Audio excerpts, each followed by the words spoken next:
Hello dear student, my name is Vicky Kumar Bahadur और मैं आप सबका स्वागत करता हूं आपके अपनी YouTube channel Rahul commerce academy में।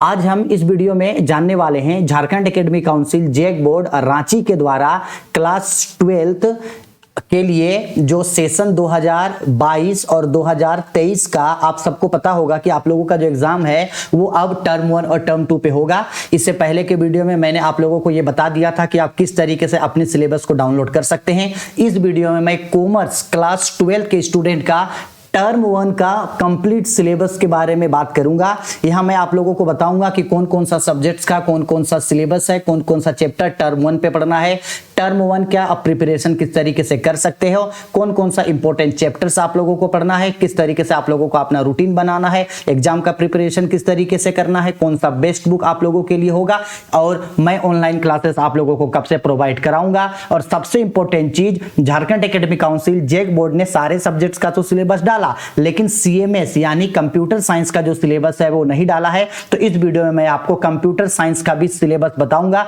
कि कौन कौन सा चैप्टर कंप्यूटर साइंस में पढ़ना है। और मैं ना सिर्फ आप लोगों को सिलेबस बताऊंगा बल्कि आप लोगों को एग्जाम्स के लिए भी प्रॉपर गाइड करूंगा। आप लोगों को रूटीन किस तरह से बनाना चाहिए, पढ़ना किस तरीके से चाहिए, पढ़ाई किस तरीके से स्टार्ट करना है, ताकि किस तरीके से आप लोग 90% प्लस जो है वो एग्जाम में स्कोर कर सके। ठीक है, अगर इस वीडियो को आगे वही स्टूडेंट देखिएगा जो स्टूडेंट्स एग्जाम में 90% प्लस स्कोर करना चाहते हैं, बाकी स्टूडेंट इस वीडियो को मत देखिएगा।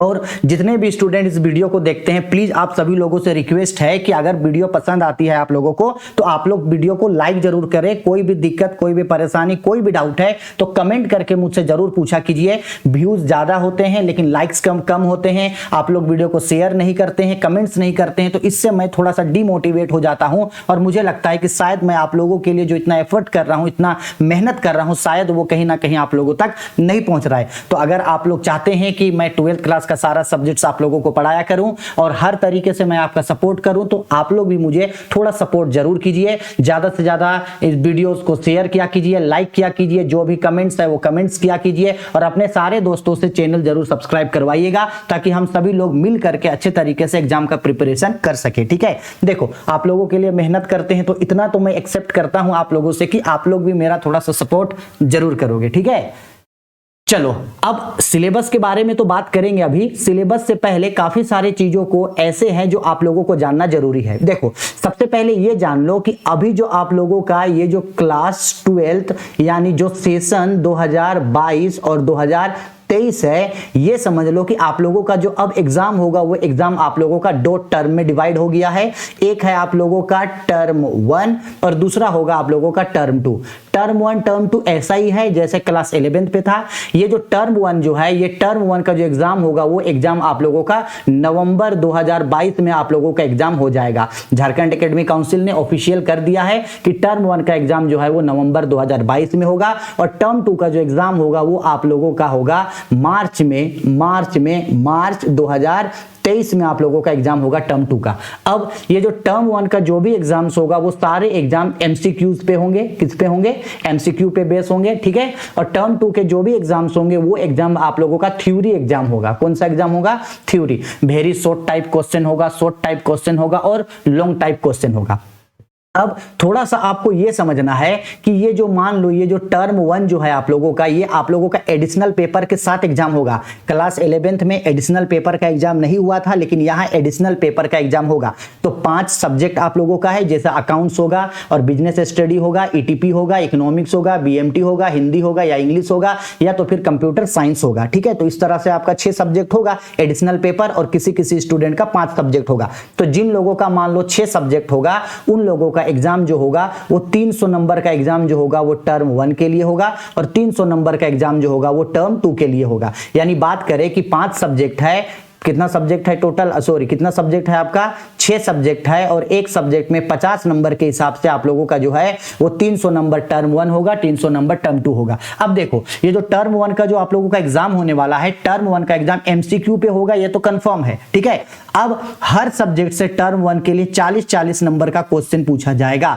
कितने मार्क्स का क्वेश्चन पूछा जाएगा? 40 मार्क्स का क्वेश्चन पूछा जाएगा टर्म 1 से और प्लस 10 नंबर का इंटरनल असेसमेंट बोल लो या प्रैक्टिकल बोल लो, जो कॉलेज के थ्रू या आपके स्कूल के थ्रू जो है वो कंडक्ट कराया जाएगा। ठीक है, तो कब एग्जाम होगा टर्म 1 का? नवंबर में होगा। क्वेश्चन कैसे पूछा जाएगा? एमसीक्यूज में पूछा जाएगा। हर सब्जेक्ट में कितने क्वेश्चंस होंगे? 40 क्वेश्चंस होंगे। एक क्वेश्चन 1 नंबर का होगा, तो 40 नंबर का एक एक सब्जेक्ट होगा और 10 नंबर का आपका कॉलेज में प्रैक्टिकल होगा। ठीक है, टर्म 2 के लिए अभी बात नहीं करेंगे, टर्म 2 के लिए हम लोग आगे के क्लासेस में बात करेंगे। ठीक है, अब समझ में आ गया आप लोगों को? ठीक है, चलो अब थोड़ा सा ये देख लो, जो जेक के द्वारा जो रिलीज किया गया था वो देख लो। ये लिखा गया है यहाँ पे क्लास 12, ये सिलेबस बोला गया है, ये टर्म 1 का सिलेबस, ये टर्म 2 का सिलेबस, ये टर्म 1, सारा फोकस टर्म 1 पे हम लोग रखेंगे। तो यहाँ देखो, ये जो टर्म 1 का सिलेबस है ये 50% सिलेबस है।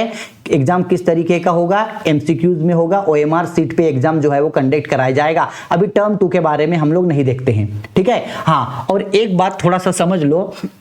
अब ये डाउट होगा मन में कि आप लोगों का जो सिलेबस है वो सिलेबस 90% सिलेबस है या तो फिर 80% सिलेबस है या 100% सिलेबस है। तो आप लोगों को मैं बता दूं कि आप लोगों का जो सिलेबस है वो 100% है, यानी किसी भी सब्जेक्ट्स में कोई भी चैप्टर कम नहीं हुआ है, कोई रिड्यूस नहीं हुआ है। अकाउंट्स का बात करें, बिजनेस स्टडी का बात करें, ईटीपी इकोनॉमिक्स का बात करें, किसी भी सब्जेक्ट्स में कोई भी चैप्टर रिड्यूस नहीं किया गया है। जितना आप लोगों का जैसे अकाउंट्स है, अकाउंट्स में जितना चैप्टर है उस चैप्टर का 50% पूछेगा टर्म 1 पे और 50% टर्म 2 पे, वैसे ही बाकी सारे सब्जेक्ट्स का 50% टर्म 1 पे पूछेगा और 50% जो है वो टर्म 2 पे पूछेगा। ठीक है, कोई भी सिलेबस रिड्यूस नहीं हुआ है, नहीं हुआ है। ठीक है, चलो अब एक एक करके मैं आप लोगों को बताता हूं कि अब मैं सिर्फ फोकस करूंगा टर्म 1 के लिए। ठीक है, सिर्फ टर्म 1 के लिए। अब मैं बताऊंगा कि टर्म 1 पे सब्जेक्ट बाय सब्जेक्ट्स कौन कौन सा चैप्टर आप लोगों को टर्म 1 पे करना है। ठीक है, तो देखो ये सबसे पहले यहां है अकाउंटेंसी का। ये किसका है? ये है आपका अकाउंटेंसी का। अब देख लो कि अकाउंटेंसी में आप लोगों को कौन कौन सा सब्जेक्ट पढ़ना है, तो कौन कौन सा चैप्टर। तो अकाउंटेंसी में सबसे पहले आपको पढ़ना है accounting for not for profit organisation, यानी पढ़ना है आपको एनपीओ। ये अकाउंटेंसी का सबसे पहला चैप्टर है। एमसीक्यूज में होगा questions NPO, not for profit organisation, NPO. ठीक है, दूसरा जो आप लोगों को चैप्टर पढ़ना है वो है अकाउंटिंग फॉर पार्टनरशिप, यानी फंडामेंटल्स। क्या पढ़ना है आप लोगों को? सेकंड नंबर पे, सेकंड नंबर पे आप लोगों को फंडामेंटल्स पढ़ना है। फिर तीसरा चैप्टर पढ़ना है आप लोगों को गुडविल, नेचर एंड वैल्यूएशन, यानी ख्याति, उसका प्राकृतिक और उसका मूल्यांकन, यानी valuation of goodwill. Valuation of goodwill पे गुडविल कैलकुलेट करने का जो 3 इंपॉर्टेंट मेथड होता है, सिंपल प्रॉफिट मेथड, इसके बाद सुपर प्रॉफिट मेथड और कैपिटलाइजेशन मेथड, वो सब आपको पढ़ना है। ठीक है, फिर जो फोर्थ चैप्टर आपको पढ़ना है वो है रिकंस्टिट्यूशन ऑफ पार्टनरशिप, जिसमें पढ़ना है change in profit and loss sharing ratio among the existing partner, यानी आपको पढ़ना है रिकंस्टिट्यूशन ऑफ पार्टनरशिप फॉर्म, यानी आप लोगों को पढ़ना है साझेदारी फॉर्म का पुनर्गठन, लाभ विभाजन अनुपात में परिवर्तन। फिर जो फिफ्थ लेसन आपको पढ़ना है एडमिशन ऑफ ए पार्टनर, यानी साझेदारी का प्रवेश, एडमिशन चैप्टर पढ़ना है। फिर 6 नंबर पे पढ़ना है retirement and death of A partner, साझेदारी का अवकाश ग्रहण एवं मृत्यु। यहां तक जो है आपका, यहां तक जो भी है आपका, यानी लेसन 6 तक जो है ये आप लोगों का अकाउंटेंसी का, यहां से यहां तक जो है ये अकाउंटेंसी का बुक का ये पार्ट ए है।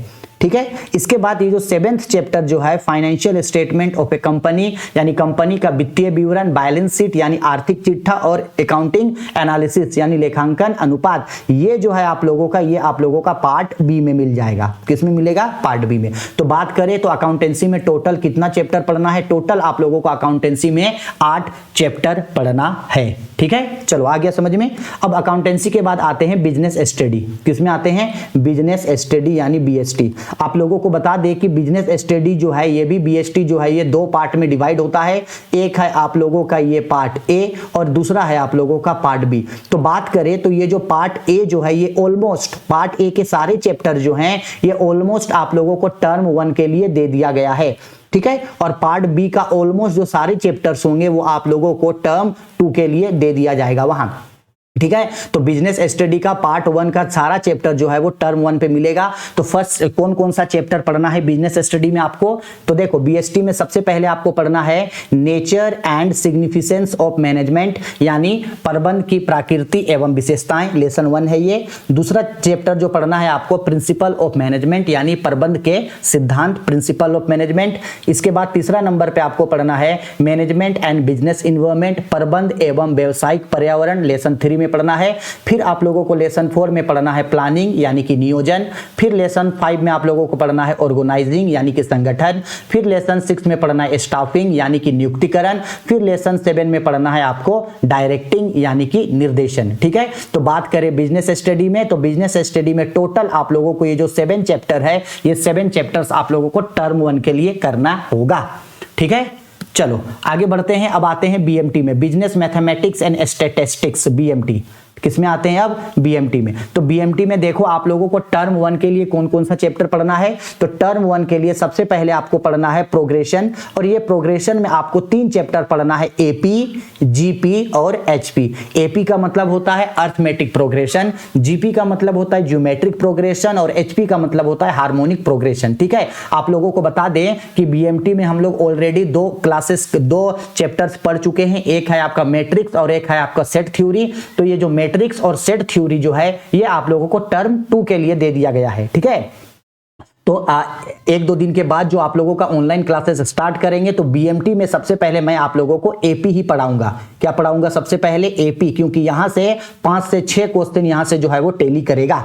ठीक है, चलो तो दूसरा चैप्टर क्या पढ़ना है? दूसरा चैप्टर पढ़ना है परमुटेशन एंड कॉम्बिनेशन पढ़ना है, क्रमचय एवं सिद्धांत।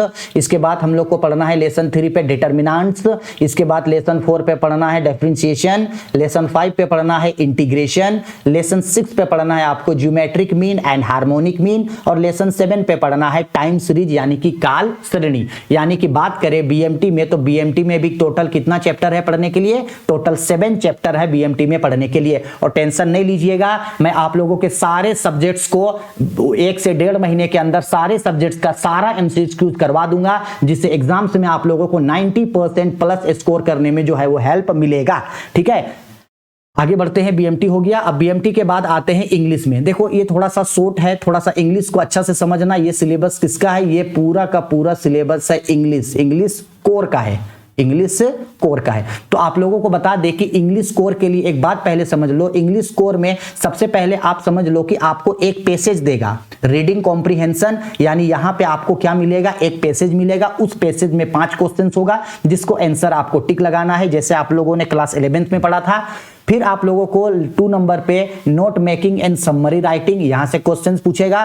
फिर पूछेगा आप लोगों को लेटर टू एडिटर्स, लेटर लिखने सिखाएंगे, लेटर्स टू एडिटर पूछा जाएगा, यानी इससे एमसीक्यूज पूछा जाएगा। फिर ऑफिशियल लेटर्स, यहां से एमसीक्यूज। यानी ये जो 4 जो चैप्टर्स है आप लोगों का, समझ लो ये पैसेज और ग्रामर बेस्ड होंगे। राइटिंग सेक्शन यानी एडवांस राइटिंग स्किल। ठीक है, इसके बाद बाकी सारे चैप्टर्स जो हैं वो आप लोगों का बुक का होगा। तो आप लोगों को बता दें कि क्लास 12th में इंग्लिश वालों के लिए 2 बुक है। कितने बुक है? 2 बुक। एक है आप लोगों का फ्लेमिंगो, एक बुक क्या है आप लोगों का? फ्लेमिंगो, और एक बुक है आप लोगों का विस्तास। ठीक है, तो अब ध्यान से ये समझ लो कि ये जो फ्लेमिंगो है, इसमें आप लोगों का 2 टाइप्स का टॉपिक होता है। एक होता है आप लोगों का स्टोरी टॉपिक होता है एक, और एक होता है आप लोगों का पोएम सेक्शन। ठीक है, और ये विस्तास जो होता है ये पूरा तरह से जो है ये स्टोरी बेस्ड होता है। ठीक है, तो ये जो फ्लेमिंगो है आप लोगों को दिखा देते हैं यहाँ। ये जो यहाँ टेक्स्ट बुक है, ये यहाँ फ्लेमिंगो के बारे में दिया है कि फ्लेमिंगो में कौन कौन सा पढ़ना है, और यहाँ पे विस्तास बुक में कौन कौन सा चैप्टर है जो आप लोगों को पढ़ना है। ठीक है, आया समझ में? तो आओ, तो सबसे पहले जानते हैं कि फ्लेमिंगो में कौन कौन सा पढ़ना है। तो फ्लेमिंगो में आप लोगों को सबसे पहले स्टोरी सेक्शन में देखो क्या क्या पढ़ना है। तो स्टोरी सेक्शन में आप लोगों को फ्लेमिंगो बुक का द लास्ट लेसन ये पढ़ना है।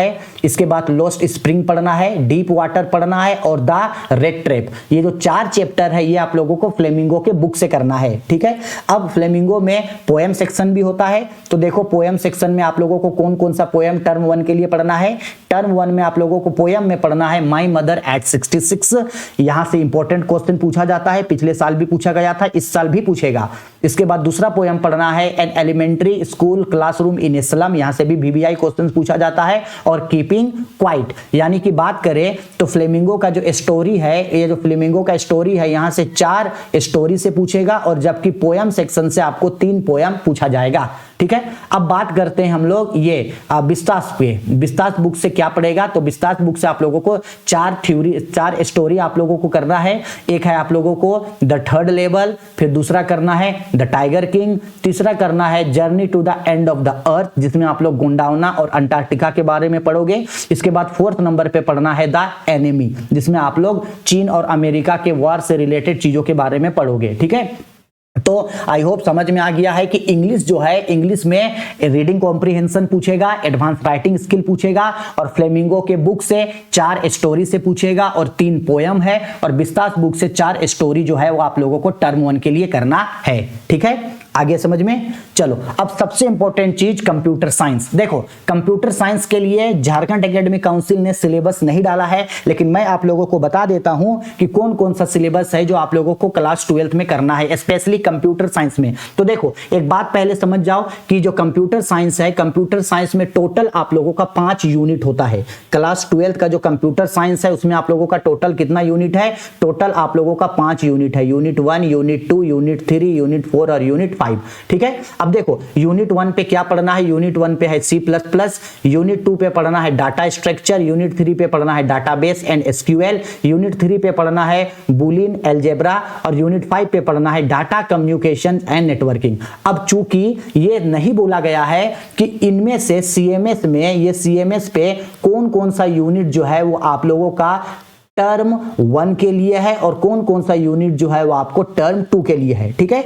मैं आप लोगों को अभी क्लियर तरीके से बता देता हूं कि कौन कौन सा यूनिट टर्म 1 पे पढ़ना है और कौन कौन सा टर्म 2 पे। देखो ये जो 5 यूनिट पढ़ना है, बेसिकली ये 5 यूनिट जो है यही आप लोगों का पूरा CMS का सिलेबस होगा। इसी में से ही कुछ कुछ चैप्टर टर्म 1 पे होंगे तो कुछ कुछ चैप्टर टर्म 2 पे होंगे। अब आप लोगों यूनिट तो समझ गए, टोटल 5 यूनिट है। अब टोटल 5 यूनिट पे कितने चैप्टर्स हैं, तो टोटल 5 यूनिट्स पे आप लोगों को 14th चैप्टर करना है। टोटल कितना चैप्टर है 12th में, 14 चैप्टर है। तो कौन कौन सा चैप्टर है कंप्यूटर साइंस का, तो देखो ये है कंप्यूटर साइंस का 14th चैप्टर। सबसे पहले ओवरव्यू ऑफ C++, फिर दूसरा है आप लोगों का ऑब्जेक्टिव ओरिएंटेड प्रोग्राम इन C++, तीसरा है आप लोगों का फंक्शनल ओवरलोडिंग, 4th है आप लोगों का क्लास एंड ऑब्जेक्ट, 5th है आप लोगों का कंस्ट्रक्शंस एंड डीकंस्ट्रक्शन, 6th है आप लोगों का इनहेरिटेंस एक्सटेंडिंग क्लासेस, 7 है आप लोगों का डाटा फाइल हेडिंग, 8 है आप लोगों का पॉइंटर, 9 एरी, 10th नंबर पे है स्टैक्स क्यूज लिंक्ड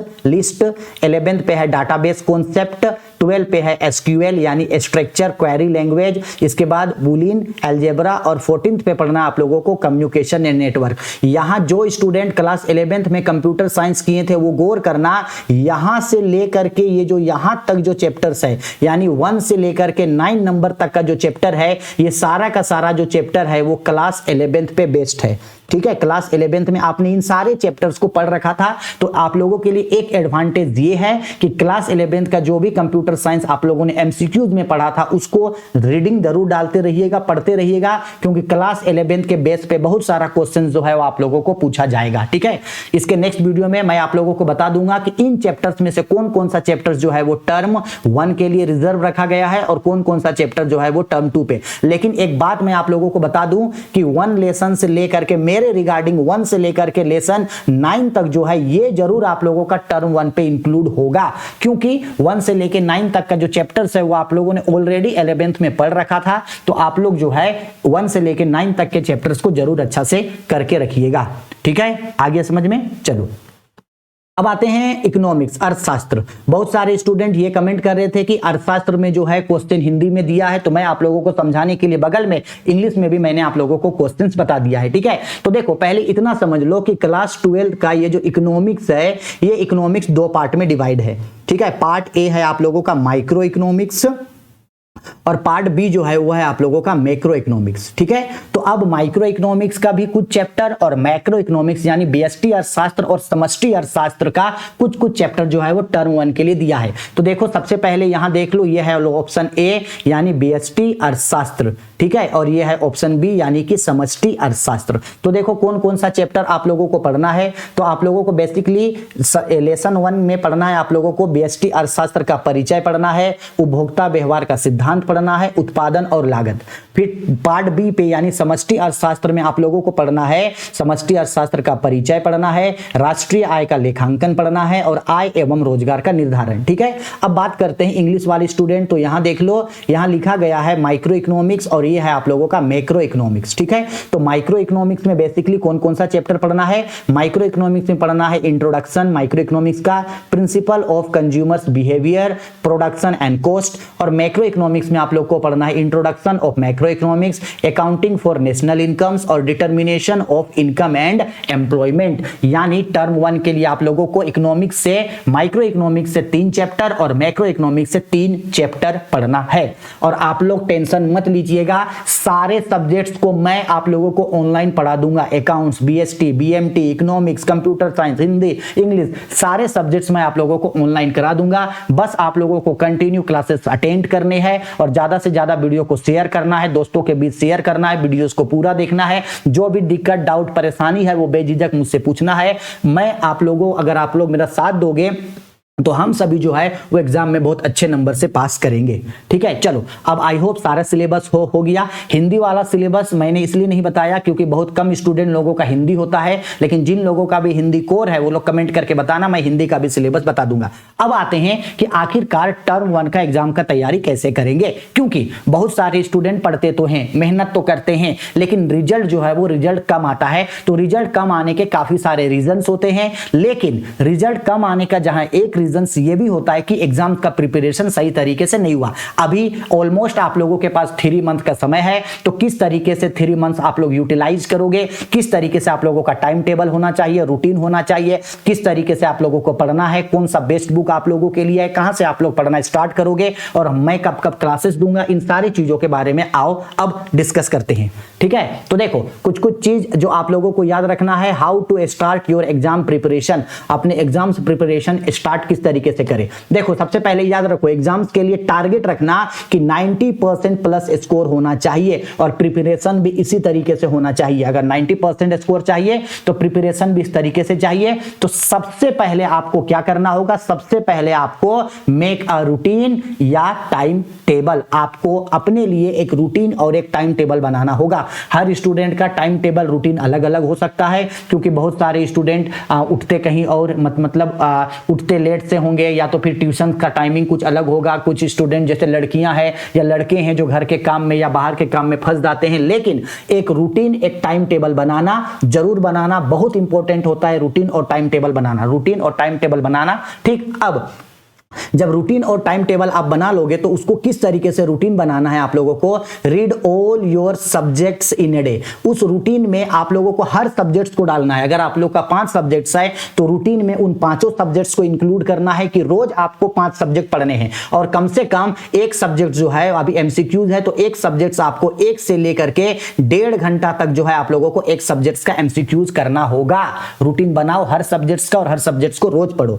अब 3 number, start reading and understanding concept. याद रखना, जब आप कभी भी घर में पढ़ रहे हो या ट्यूशन में पढ़ रहे हो या कोई बुक पढ़ रहे हो तो उस बुक को अच्छा से, उस चैप्टर को अच्छा से समझना और उसके कॉन्सेप्ट्स को अच्छे तरीके से समझना, क्योंकि कॉन्सेप्ट जितना ज्यादा याद रहेगा एमसीक्यूज भी आप लोगों को उतना ही ज्यादा याद रहेगा। ठीक है, तो कॉन्सेप्ट पे हमेशा फोकस करना, कॉन्सेप्ट क्लियर करते हुए जो है वो पढ़ाई करना। इसके बाद start reading MCQs from book. अब सवाल ये आता है कि एमसीक्यूज कहां से पढ़े, चूंकि टर्म 1 तो एमसीक्यूज में होगा, तो टर्म 1 का एमसीक्यूज जो है आप लोग अपने हर सब्जेक्ट्स का बुक आप लोगों के पास होगा। बुक नहीं है तो अरेंज कर लेना सेकेंड हैंड बुक, और हर सब्जेक्ट्स का हर चैप्टर के बाद जो है आप लोगों को 20 से 30 एमसीक्यूज दिख जाएगा। उन एमसीक्यूज को जरूर तैयारी करना, उसी एमसीक्यूज पे बेस पे जो है आप लोगों के एग्जाम में क्वेश्चन पूछा जाएगा। और plus attend our classes daily, हम लोगों का क्लासेस आप लोगों को रोज अटेंड करना है। कुछ दिन के बाद ऑनलाइन क्लासेस अटेंड हो जाएगा, रूटीन आप लोगों को दे देंगे। ट्राई करेंगे कि पर डे आप लोगों को हर सब्जेक्ट में आप लोगों को online chapter by chapter, subject by subject दिया करूं, ताकि हम लोग जो है ये 20 नहीं, एटलीस्ट 30 से 40 दिन के अंदर जो है, यानी जेक जब आप लोगों का मॉडल पेपर निकालेगा उससे पहले हम लोग हर सब्जेक्ट के चैप्टर बाय चैप्टर एमसीक्यूज को क्लियर करके रख देंगे। ठीक है, चलो सारा चीज हो गया। आई होप वीडियो पसंद आई है। वीडियो पसंद आई तो प्लीज प्लीज प्लीज लाइक करें, कमेंट करके जरूर बताएं, अपने सारे दोस्तों के बीच इसे ज्यादा से ज्यादा शेयर करें। मन में कोई भी दिक्कत, कोई भी डाउट, कोई भी परेशानी है, मुझे कमेंट करके जरूर बताइएगा। और सबसे इंपॉर्टेंट चीज, एग्जाम्स के लिए कौन सा बेस्ट बुक आप लोगों को लेना है गाइड, तो कुछ दिन बाद आप लोगों का मार्केट में एग्जाम स्कोरर बुक आएगा। एग्जाम स्कोरर बुक आप लोगों को ले लेना है, क्योंकि एग्जाम स्कोरर बुक से जो है वो बहुत क्वेश्चंस लड़ता है, और एग्जाम स्कोरर ही लेना आप लोग कुछ दिन के बाद जब वो मार्केट में आ जाएगा। ठीक है, जब मार्केट में आ जाएगा बुक तो मैं आप लोगों को उसके बारे में गाइड कर दूंगा। ठीक है, चलो वीडियो पसंद आई है तो प्लीज लाइक करें, ज्यादा से ज्यादा वीडियो को शेयर करें। मन में कोई भी डाउट, दिक्कत, परेशानी है, कमेंट करके मुझे जरूर बताइएगा। ठीक है, चलो बाय, टेक केयर, अपने अच्छे तरीके से ख्याल रखो और मन लगा करके पढ़ाई करो। बाय।